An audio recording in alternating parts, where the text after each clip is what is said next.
त्रेता युग में घटित रामायण में ऐसे कई किरदार हैं जिनके बारे में बहुत सी बातें रहस्य ही हैं। एक ऐसे ही किरदार हैं राम के ससुर और मिथिला नरेश राजा जनक, जिन्हें विदेह राज भी कहा जाता है। बहुत कम लोग ये जानते हैं कि जब राजा जनक की मृत्यु हुई थी तब उन्हें कुछ समय के लिए नर्क भी देखना पड़ा था। उनके बाद मिथिला राज्य का क्या हुआ, इसके बारे में भी बहुत से लोगों को कोई जानकारी नहीं। उनके बारे में ये माना जाता है कि जनक एक राजा होते हुए भी सन्यासी थे। उनकी साधना राजकाज के बावजूद अद्वितीय थी। आज की वीडियो में जनक जी के बारे में ऐसी ही कुछ अद्भुत रहस्यों की बात करेंगे, तो वीडियो के अंत तक बने रहिएगा। दोस्तों, जनक जी रामायण के एक विचित्र पात्र हैं। मिथिला के सबसे प्रतिष्ठित राजा निमि के घर जनक जी का जन्म हुआ। निमि ही जनक जी के पिता थे, लेकिन जनक जी के जन्म की कहानी अत्यंत रोचक है। दरअसल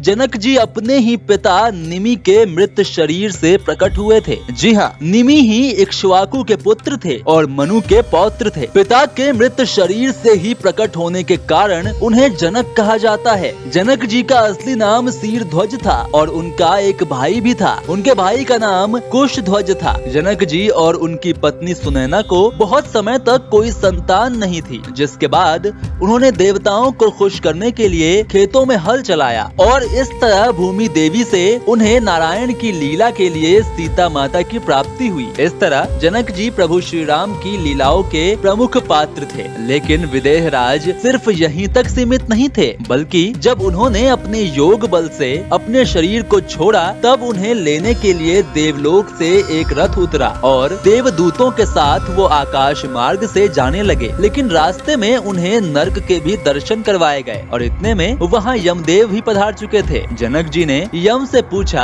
हे यमदेव, आपने मुझे किस अपराध के कारण नर्क के दर्शन करवाए हैं? तब यम बोले कि एक बार आपने अनजाने में घास चरती गाय को घास खाने से रोक दिया था, जबकि किसी भी भद्र पुरुष को किसी भोजन कर रहे जीव के लिए बाधा उत्पन्न नहीं करना चाहिए। ये घोर पाप होता है, इसलिए आपको नर्क के दर्शन करवाए गए हैं। लेकिन आपको कोई दंड नहीं दिया जाएगा, क्योंकि आपने अपने शरीर को त्यागते समय राम का नाम लिया था, जिस कारण आपका दंड क्षमा कर दिया गया है। इसके बाद जनक जी को देवदूतों द्वारा वैकुंठ के द्वार तक छोड़ दिया गया। इस घटना का जिक्र पद्म पुराण में मिलता है। तो मित्रों, आज की इस वीडियो में बस इतना ही। कैसी लगी आपको ये अद्भुत जानकारी, हमें कमेंट बॉक्स में अवश्य बताएं। साथ ही कमेंट बॉक्स में जय श्री राम लिखना बिल्कुल मत भूलिएगा।